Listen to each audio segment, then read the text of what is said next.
भी संडे को रख रहा हूँ। चैप्टर नंबर 4 बिजनेस सर्विसेज,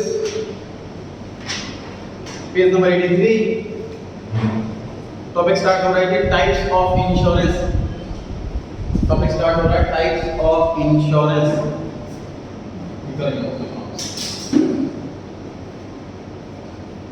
उसके लिए सेपरेट फोल्डर बनाना है आपको। बेनिफिट्स के नोट्स अलग रखने हैं, माइक्रो के अलग और माइक्रो के अलग, स्टैट्स के अलग, 3 फोल्डर बनाना, ठीक है। संभाल कर जितने भी टेस्ट हो रहे हैं, क्वेश्चन पेपर, आंसर शीट, उसके लिए सेपरेट फोल्डर बना के संभाल के रखें। फरवरी मार्च में फाइनल एग्जाम होगा तो ये आंसर शीट देख के आपको रिवाइज करना क्या मिस्टेक आपने टेस्ट में की थी।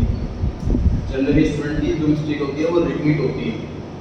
जैसे बच्चों की हैबिट होती है कैलकुलेशन की मिस्टेक करना, या अल्टरनेटिव में डायरेक्शन भी लिखते मार्क्स कट जाते हैं उसके, वो हैबिट हो गई। तो ऐसी मिस्टेक का ध्यान रखना, रिपीट होती है, रिवाइज करके जाना। सर इंश्योरेंस कितने टाइप के होते हैं? क्वेश्चन टॉपिक ये है। इंश्योरेंस मेजर कैटेगरी 2 है, एक लाइफ इंश्योरेंस और बाकी सारे इंश्योरेंस को हम जनरल इंश्योरेंस कहते हैं। ब्रांच की 2 होती है सर। HDFC कंपनी जैसे है तो HDFC लाइफ इंश्योरेंस एक सेपरेट सब्सिडी बना रखी है, सब्सिडी, और HDFC जनरल इंश्योरेंस एक सेपरेट कंपनी बना रखी है। लाइफ इंश्योरेंस जो सिर्फ लाइफ का इंश्योरेंस करेगी और जनरल इंश्योरेंस के अंदर बाकी सारे इंश्योरेंस आ जाते हैं। बाकी सारे इंश्योरेंस कौन कौन से वो लिखा हुआ है अदर में 3 category, fire insurance, marine insurance और अदर इंश्योरेंस। फायर इंश्योरेंस का नाम से पता लग रहा है कि अगर आग लग जाए और लॉस हो जाए, इस रिस्क को कवर करने के लिए मैंने इंश्योरेंस करवाया। मैरीन इंश्योरेंस, पानी के जहाज से मैं सामान भेज रहा हूँ दूसरी कंट्री में, रास्ते में डूब गया शिप तो क्या होगा, इस रिस्क को कवर करने के लिए मैरीन इंश्योरेंस। और भी कैटेगरी पढ़ेंगे अदर इंश्योरेंस के अंदर, साथ में शेयर करो। तो टॉपिक पढ़ने की पहला concept of life insurance.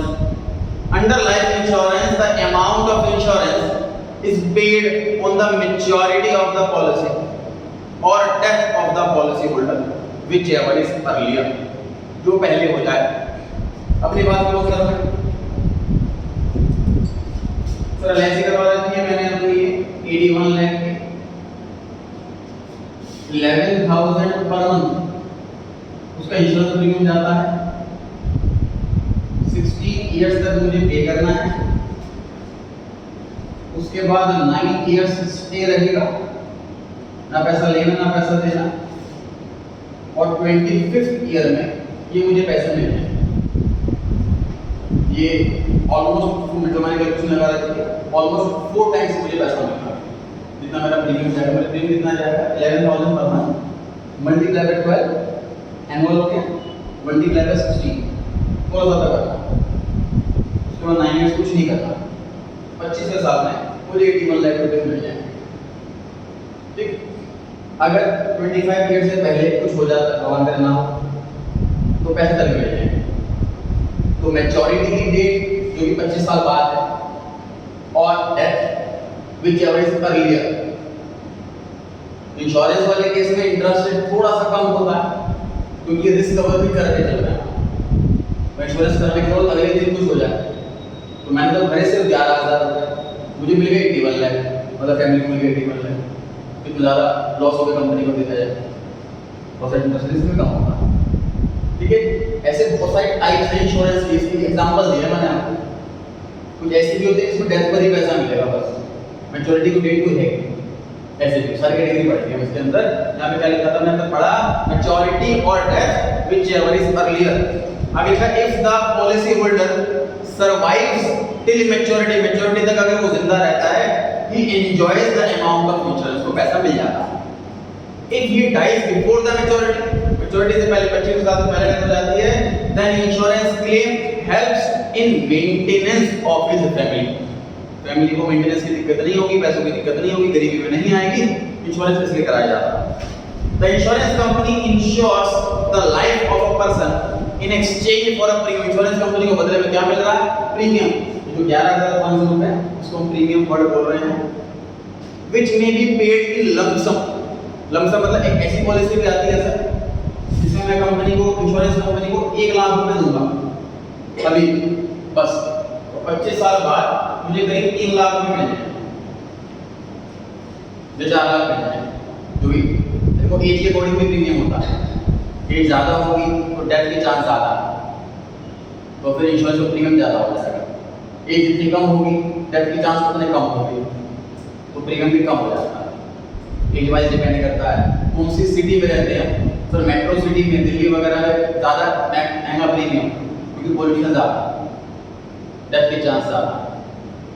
Rural area है वहाँ पर डेथ के चांस कम है, नॉन पॉल्यूटेड एरिया है वहाँ इंश्योरेंस प्रीमियम भी कम। पॉल्यूशन जितना ज़्यादा होगा उतनी हेल्थ खराब होगी।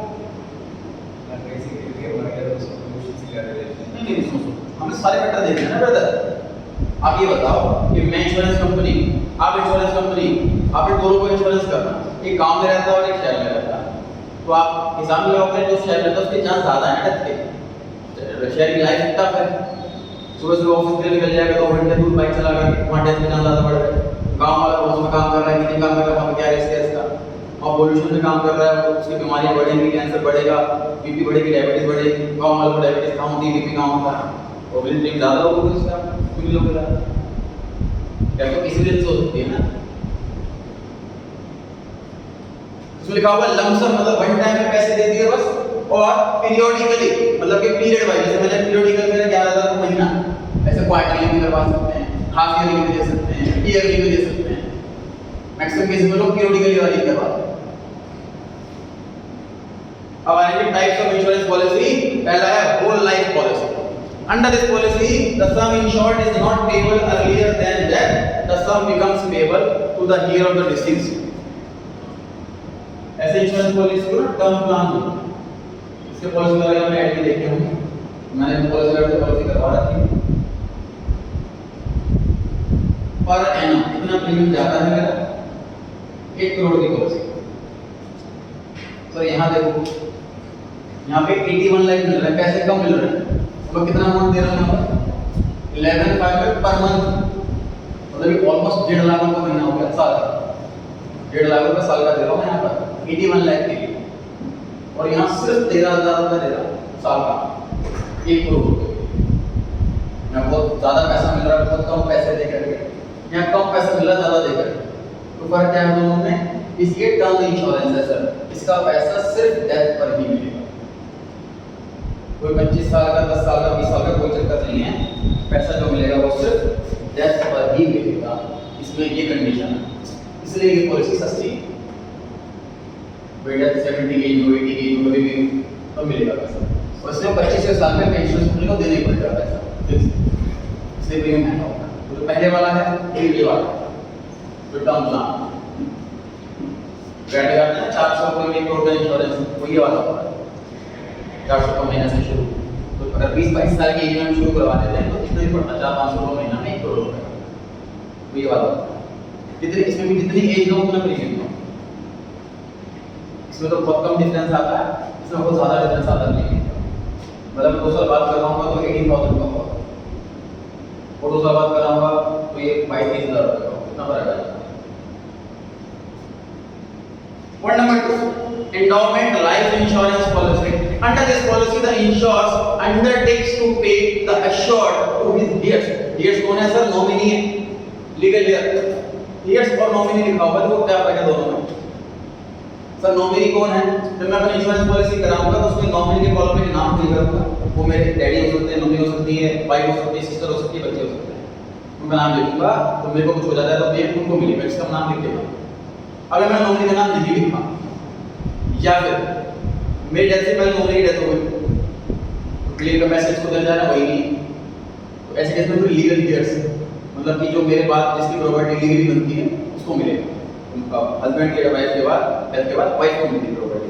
अगर वाइफ भी जिंदा नहीं है तो बच्चों में इक्वली बनती है। तो साथ से कौन सा होगा? इसमें लिखा हुआ टू द heirs और नॉमिनी a specified amount, जो अमाउंट मेंशन होगा on the attainment of a particular age or on his death, whichever is the earlier।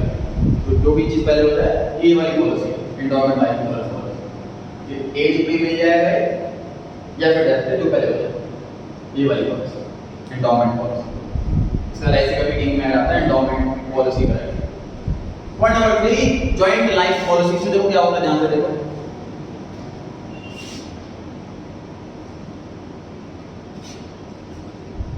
Sir husband भी अर्निंग है, वाइफ भी अर्निंग है। टेंशन ये कि मान लीजिए हस्बैंड को कुछ हो जाता है तो इनकम आधी हो जाएगी घर की, घर चलने में दिक्कत आएगी तो ये अपना इंश्योरेंस करवा लेगा। वाइफ को कुछ हो जाता है तो भी घर की इनकम आधी हो जाएगी, घर चलने में दिक्कत आएगी, वाइफ का भी इंश्योरेंस होना चाहिए। तो दोनों अलग अलग प्रीमियम भरेंगे अलग अलग पॉलिसी का। इसका एक अल्टरनेट सॉल्यूशन आया है, जॉइंट लाइफ पॉलिसी। मान लीजिए इसका प्रीमियम जा रहा है 10,000, इसका प्रीमियम जा रहा है 10,000 और 1 करोड़ की पॉलिसी बोल रहा हूं। तो इंश्योरेंस कंपनी वाले कह रहे हैं कि आप एक काम करो, आप 15,000 रुपए महीना दे दो जॉइंट की, और आपका इंश्योरेंस 1 करोड़ का ही होता है। जिसकी भी डेथ हो जाए 1 करोड़ मिलेगी तो इसमें क्या होगा कि 5,000 का बर्डन कम होगा। पहले 20,000 भरने पड़ रहे थे, अब 15,000 5,000 का बर्डन कम होगा। इनको फायदा ये होगा।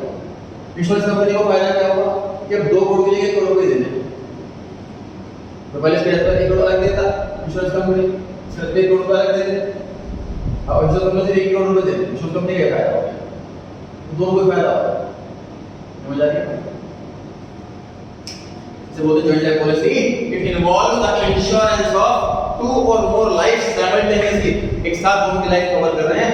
The policy money is payable on the death of any one of the life assured and assured amount will be payable, तो जो बच गया जो सर्वाइवर है उसको मिल जाएगा। फोर्थ है एन्युटी पॉलिसी। एन्युटी पॉलिसी क्या है देखिए, तो जैसे 25 साल बाद एसआईटी वाले को झटके मिल जाएंगे, ठीक।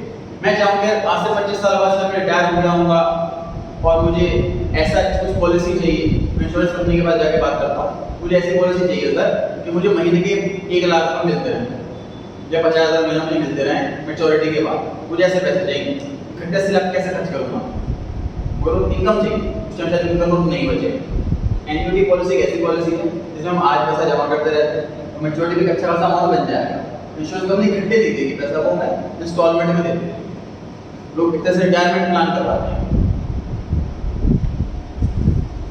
Annuity policy, this policy is one under which amount is payable in monthly, quarterly, half yearly, annual installment after the assured attains a certain age. एक एज हो गई उसके बाद पैसा मिलने लग जाएगा। This is useful to those who prefer a regular income after a certain age. एक certain age के बाद वैसे इसको पॉलिसी के लिए एनपीएस आता है, नेशनल पेंशन स्कीम। कोई पैसा जमा कर सकता है इसके अंदर। तो मैंने एनपीएस वाला अकाउंट खोल रखा है। इसमें मैं क्या करता हूँ, मैं एनुअली 50,000 रुपीस डिपॉजिट करता हूँ। जब मैं 60 का हो जाऊंगा तो मुझे मंथली 50,000 मिलेंगे। अभी एनुअल भरा तो मंथली मिलेंगे, इंटरेस्ट कितना बन जाएगा। तो ये रिटायरमेंट पर्पस से बनाई जाती है ऐसे वाली पॉलिसी, इसमें एनुअली पैसा मिलेगा। इस पर्पस से होता है कि मेरी फ्यूचर में जब मेरी रेगुलर इनकम बंद हो जाए तो वहाँ से इनकम चालू हो जाए। ऐसी पॉलिसी कराते बड़े बच्चों के लिए। फॉर एग्जाम्पल हम सपोज बेटी हो जाती है, मेरी बेटी हुई तो मैंने वाली पॉलिसी तभी ली उसके पर्पस से कि उसकी मैरिज किया, एजुकेशन के लिए, उस टाइम मेरे पास पैसा होना चाहिए। आप इसे बनाना शुरू कर देते हैं। बेटी ऑनलाइन वाली पॉलिसी हो गई, एंडोमेंट लाइफ पॉलिसी, टर्म वाली पॉलिसी हो गई, होल लाइफ पॉलिसी, और एनुअटी वाली पॉलिसी जैसे एनपीएस वाले NPS. Point number 5, children's endowment policy. This policy is taken for the purpose of education of children or to meet marriage expenses. The insured agrees to pay certain amount when children attain a certain age. जैसे ये वाली policy तो mono policy ले रखी है sir, children specific नहीं। कुछ policy ऐसे उनका नाम ही होता है, जैसे कई पॉलिसी ऐसे Kanyadan Yojana, children education policy, इस नाम से बहुत पॉलिसी आती है। इसमें क्या होता है कि एक बच्चे की जब 18 ईयर की या 21 ईयर की जो मैं चूज करूंगा, जैसे वो वाली एज आ जाएगी तो उसको मुझे पैसा दे देंगे, जितना भी आर्ट डिसाइड होगा उस अकॉर्डिंग प्रीमियम डिसाइड होगा। वो मैरिज या एजुकेशन दोनों में से एक काम के लिए ले जाएंगे, उस पर्टिकुलर टाइम पर नहीं देंगे पैसा। तो ये सारी बातें थी सर लाइफ इंश्योरेंस की। अब टॉपिक स्टार्ट कर रहे हैं जनरल इंश्योरेंस। लाइफ इंश्योरेंस के अलावा बाकी सारे इंश्योरेंस जनरल इंश्योरेंस। पहला फायर इंश्योरेंस। आपको पता लग रहा है सर फायर अगेंस्ट सेफ्टी है, तो जब मैं फायर इंश्योरेंस तब करवाया जाता है जहां हमें रिस्क लगता है कि यहाँ पर आग लगने का रिस्क रहता है या हमारा केमिकल फैक्ट्री काम ही ऐसा है, यहाँ पे चांसेस हैं, वहाँ जरूर करवाया जाता है ऐसा insurance. It provide safety against loss from fire. Sir fire extinguisher commercial places होते हैं, वहाँ पर फायर एक्सटिंग्विशर होना जरूरी है। जब हम सीए ऑडिट करने के लिए जाते हैं, इनफैक्ट बैंकों में ऑडिट करने के लिए जाते हैं, तो हमारी ड्यूटी ये भी होती है कि आप जितने भी फायर एक्सटिंग्विशर लगे होंगे तो वो एक्सपायर्ड तो नहीं। फायर एक्सटिंग्विशर ऐसी चीज़ है, वो तो 50 साल तक काम आएगा तो इसमें काम पड़ेगा। तो अगर एक्सपायर होने के बाद उसका लोग रिन्यू नहीं करते, क्योंकि जब इमरजेंसी आएगी तो काम ही नहीं करेगा, तो रिस्क हो जाएगा, उसका लाइफ का रिस्क हो जाएगा। गांधीनगर में न्यूज़ आई थी, ये गांधीनगर में क्या सिस्टम होता है कि जो फैक्ट्री के ओनर्स हैं लेबर से काम करवाते हैं और लेबर रात को नहीं निकलती, सोती नहीं पर, तो रात को ही सामान लेके ना भाग जाए वो, तो इसलिए जो फैक्ट्री के ओनर हैं वो बाहर से लॉक करके जाते हैं, तो काम के लिए फैक्ट्री का बाहर से लॉक करके जाएंगे, वो बाहर ना जा पाएगा एम्प्लॉय, तो आके वही फैक्ट्री के ओनर ही होते हैं। एक बार क्या फैक्ट्री वहाँ हो गई, अब एम्प्लॉय सारे निकल नहीं पाए वहाँ से, डेथ हो गई।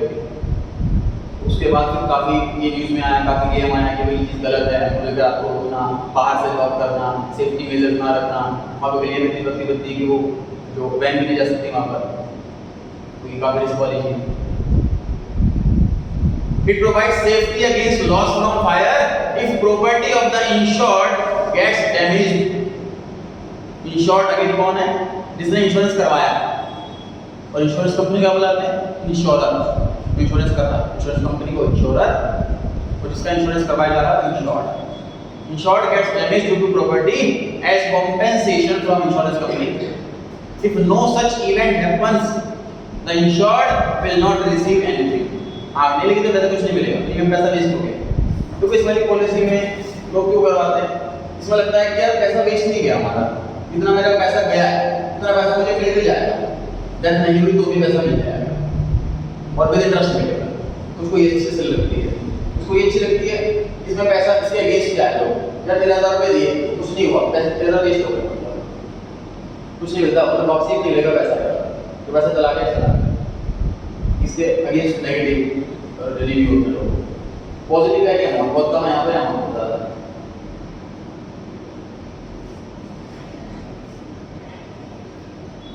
फीचर्स क्या हैं सर इसके? अटमोस्ट हमने पढ़े थे लास्ट टॉपिक के अंदर, utmost good faith, indemnity, insurable interest, doctrine of cost, और it is a contract from year to year, it generally comes to an end at the expiry of the year and may be renewed. जैसे हम scooter का insurance करवाते हैं, car का insurance कराते हैं, तो जिस दिन हमने इंश्योरेंस कराया, मान लो मैंने 1 जुलाई को इंश्योरेंस कराया, तो मुझे प्रिंट आउट मिलेगा, उसमें लिखा होगा कि 1 जुलाई 2022 से 30 जून 2023 तक का रिस्क कवर करेंगे हम, टाइम लिखा होता है 11:59 PM तक, उसके बाद रिस्क कवर नहीं करेगा। तो जब मैं अब नेक्स्ट ईयर में 30 जून से पहले रिन्यू करा लूँगा तो मेरा रिस्क कंटिन्यू रहेगा, वरना ये सारे इंश्योरेंस ऐसे होते हैं जो मुझे रिन्यू करने पड़ते हैं। समझ लो कॉन्ट्रैक्ट 1 साल, इसमें कॉन्ट्रैक्ट 25 साल का लिया है मैंने इंश्योरेंस कंपनी से, इसमें मैंने कॉन्ट्रैक्ट की एक ईयर वाइज ये ली है, 1 साल के रिस्क कवर करेंगे 13,000 रुपये देने के बाद, नेक्स्ट ईयर फिर रिन्यू करूँगा तो रिस्क कंटिन्यू करेंगे, नहीं करूँगा तो नहीं करेगा। तो ये ऐसे कॉन्ट्रैक्ट होते हैं वो ईयर टू ईयर बेस पर रिन्यू होते हैं।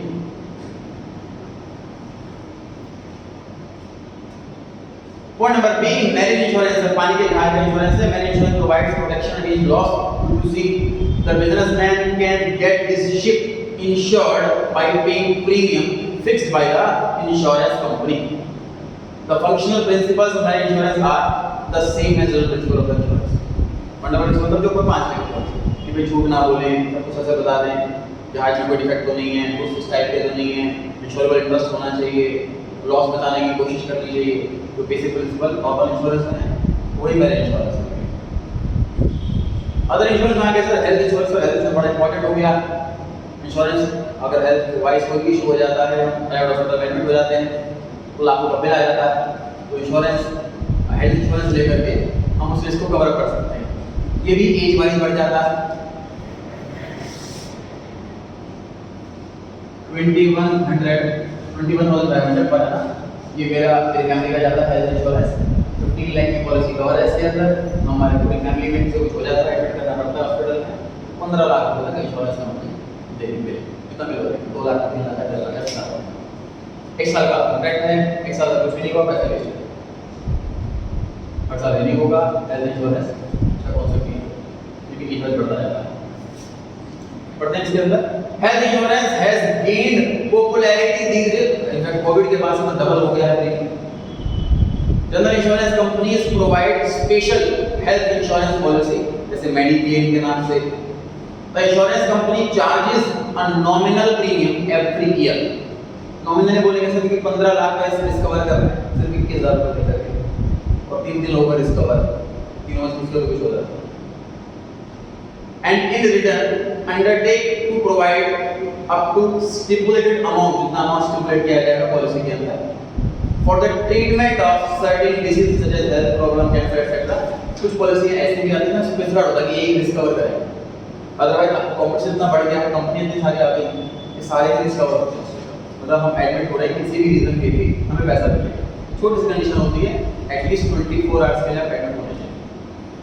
एडमिट करा और 5 घंटे में एडमिट करके उन्होंने भेज दिया वापस तो 1 रुपया नहीं मिलेगा या 2 लाख का बिल आएगा. 24 आवर्स के लिए एडमिशन कंपल्सरी.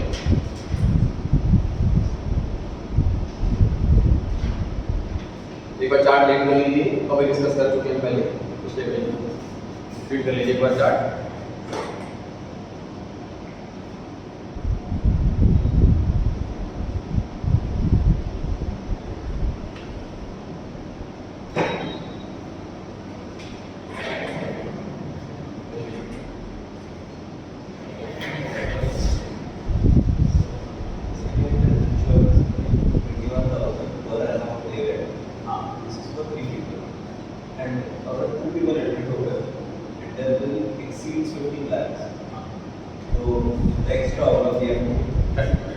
फिर 16 लाख का आया मुझे मानना है.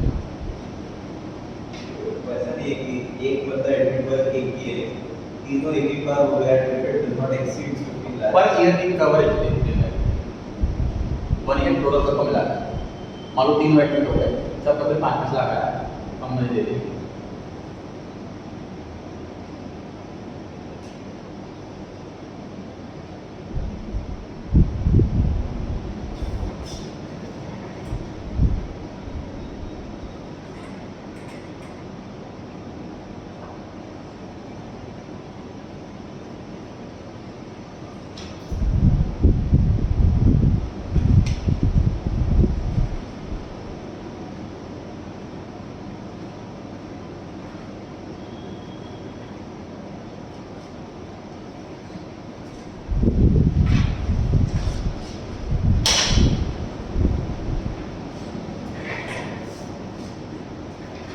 डन जी. 85 पेज पर आ गए हैं. मोड्स ऑफ कम्युनिकेशन, कम्युनिकेशन करने के तरीके पोस्टल अलग और टेलीकॉम अलग. जितने नाम दे रखे हैं स्क्रीन करेंगे डिटेल में. 86 पेज पर आ गए हैं. चैप्टर का नाम फिर से पता है, बिजनेस करने चैप्टर का नाम है. तो जितनी भी सर्विसेज बिजनेसमैन के लिए बनी हुई है वो फैसिलिटी बनी हुई है. कम्युनिकेशन हम कम्युनिकेट कर पाते हैं अपने सप्लायर से, अपने कस्टमर से. कम्युनिकेशन बिजनेस के लिए service. It is an important service that helps in establishing links between businessmen, organization, supplier, customer, etc. ये एडुकेट करता है लोगों को, नॉलेज बढ़ाता है उनकी, आउटपुट फ्रॉड करता है कि हम जैसे अदर स्टेट में भी सेल कर सकते हैं.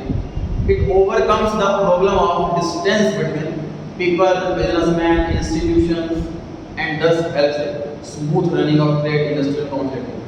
जैसे टीवी में अगर ऐड आता है तो ये भी कम्युनिकेशन ही है. कंपनी कम्युनिकेट कर रही है कस्टमर्स को कि हम ये प्रोडक्ट सेल कर रहे हैं, जो आप ले सकते हैं.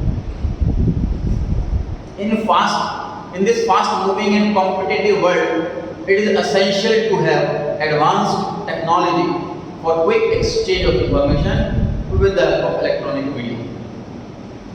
The main service can be classified as postal and telecom. Post एक तरह का कुरियर सामान भिजवाना और टेलीकॉम मतलब फोन करना. बाकी इसमें कैटेगरी बढ़ेगी.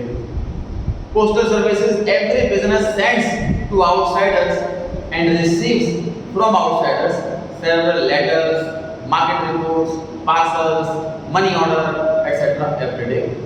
All these services are provided by the postal and telegraph offices scattered throughout the world. पूरी कंट्री में लिखे हुए हैं ये. The postal department performs the following services. पहले service financial service. They provide postal banking facility to general public and mobilize their saving through the following scheme. PPF, Public Provident Fund, बहुत famous है sir. आपकी शायद daddy को पता होगा, अगर salaried employee हैं अपने इनकम को टैक्स को बचाने के लिए भी यहाँ पर पैसा लगाया जाता है. 1.5 लाख रुपया साल का इसमें लगा सकते हैं, जितना पैसा हम इसके अंदर इन्वेस्ट करते हैं, इनकम टैक्स वाले कहते हैं आपको इनकम उतनी कम मान लेंगे, इनकम कम मान लेंगे तो टैक्स भी कम जाएगा, जबकि हमारा खुद का पैसा सेव ही होगा। इंटरेस्ट मिलता है 7.1%, 15 साल के लिए पैसा ब्लॉक हो जाता है, उसके बाद मिलता है। किसान विकास पत्र, national saving certificate, recurring deposit, money order facility, ये सारी स्कीम्स के नाम हैं। इन सारी स्कीमों में पब्लिक पैसा जमा करती है पोस्ट ऑफिस में और विद इंटरेस्ट उसको मिलता है।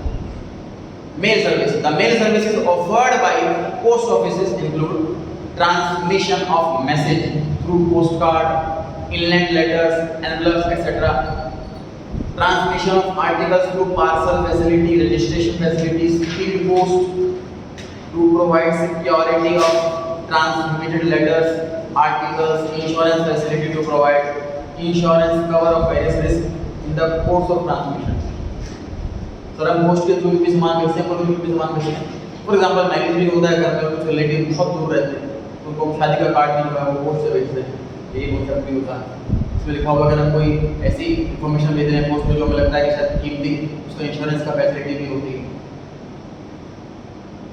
The various mail services or UPC under postal certificate. When ordinary letters are posted, the post office does not issue any receipt. However, if sender wants to have proof, then a certificate can be obtained from the post office on payment of prescribed fee. This paper now serves as evidence for postal letter. Normally letter post करते हैं तो हमें कोई receiving नहीं मिलती, अगर receiving चाहते हैं सर्टिफिकेट मिल जाएगा, पैसा मिलेगा। Registered post. Sometimes we want to ensure that our mail is definitely delivered to the addressee, otherwise it should come back to us.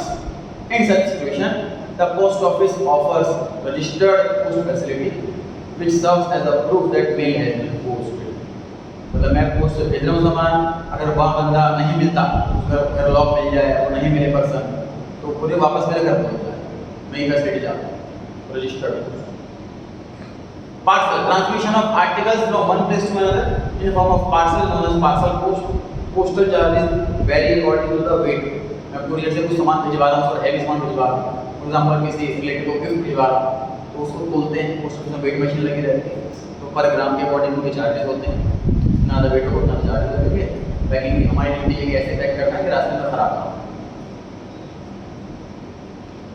Allied postals, मतलब other related, related, post से related और services. Greeting post, greeting can be sent through post office, मतलब greeting card भेजना, ये greetings वाला हुआ। Media post corporate can advertise their brands through post cards and मतलब cards पे print करवा सकते हैं अपना नाम, अपनी कंपनी का नाम। Speed post, speed transmission of article 24 घंटे के अंदर डिलीवर हो जाएगा। अगर मुझे कहीं ऐसी जगह भेजना है जहाँ पे इमरजेंसी है, लेट ना हो जाए, तो स्पीड पोस्ट नाम से बोला जाता है। पोस्ट ऑफिस में मुझे स्पीड पोस्ट करनी है, तो एक दिन के अंदर पहुंच जाएगा। E bill post, the post office collect payment of bill on behalf of BSNL and other organisation. मतलब मुझे चेक जमा करना है अपने इलेक्ट्रिसिटी बिल का, तो मैं पोस्ट ऑफिस में जाकर के चेक दे सकता हूँ इलेक्ट्रिसिटी बिल पेमेंट करने के लिए, तो इलेक्ट्रिसिटी बिल कंपनी को जाते हैं। Courier services, letters, documents, parcels can be sent through courier service.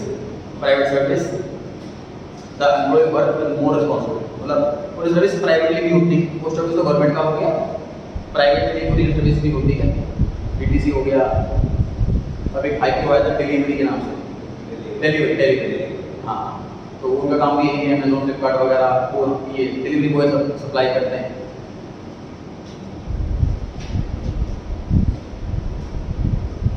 Telecom services, today's global business world, the dream of doing business across the world will remain a dream only in the absence of telecom support. Telecom की facility नहीं होती तो world wide business फैलाना almost impossible सा होता। तो various types of telecom services are, पहला cellular mobile service, mobile हमारे पास है, कोडलेस मोबाइल कम्युनिकेशन डिवाइस होता है, वॉइस मैसेज भी भेजे जाएंगे, नॉन वॉइस मैसेज मतलब टाइप करके भेजने के सर्विस, पीसीओ सर्विस, पीसीओ जो में अब बंद हो गई है, शॉप पे जो पीसीओ होता है, तो मोबाइल नहीं है तो हम कॉल कर सकते हैं, तो 1-2 रुपये दे करके that is PCO service. Radio paging service means of transmitting information to person even when they are mobile. Pager होता था एक छोटा सा, और उसमें मैसेज टाइप करके भेज सकते हैं, कॉलिंग वगैरह नहीं हो सकती थी। ये लॉन्च हुआ था लेकिन जल्दी मार्केट में पेट करना चल नहीं पाया, मोबाइल में सब कुछ आ गया। फिक्स लाइन सर्विस जो कि लैंडलाइन मोबाइल लैंडलाइन इंस्ट्रूमेंट है, including voice and non voice message and data service to establish linkage between for long distance travel, long LONG। Cable service linkage and switch service with a licensed area of operation to operate media service. जो हमारे घर में cable लगा हुआ है उसकी बात हो रही है, ये भी कम्युनिकेशन का एक तरीका है। ये वन वे एंटरटेनमेंट है। वन वे का मतलब जैसे मोबाइल में 2 वे कम्युनिकेशन है, मैं भी बोल रहा हूँ, सामने वाला भी बोल रहा है, सुन रहे हैं। तो जो टीवी है हमारा वो one way communication. Very small aperture terminal is a satellite based communication system. ये गवर्नमेंट को बिजनेस एजेंसीज को दिया जाता है। Highly flexible reliable communication system होता है। अर्बन रूरल एरिया में तो गवर्नमेंट की इसमें कोऑर्डिनेट कर पाती है, आम पर्सन के लिए नहीं होता। DTH direct to home is a satellite based media service provided by cellular company with the help of small dish antenna and set top boxes। तो ये सब कम्युनिकेशन के तरीके हैं। MCQ क्वेश्चन पढ़ेंगे, सॉल्व करना स्टार्ट करें। ट्रांसपोर्टेशन, हाँ इसकी फैसिलिटी के एक्सप्लेनेशन नहीं, इसमें कोई एक्सप्लेनेशन है नहीं ना, वैरायटी ना ऑप्शन है, तो इसके एक्सप्लेनेशन में लिखा होगा और ये वगैरह उसमें फैसिलिटी हम देते हैं कि उसी सामान रखवाना हो, बिजनेसमैन को अपना सामान रखवा सकता है किराए में। इसके बाद हम उसके कुछ टाइप्स हैं, इसमें उसकी एक्सप्लेनेशन नहीं है।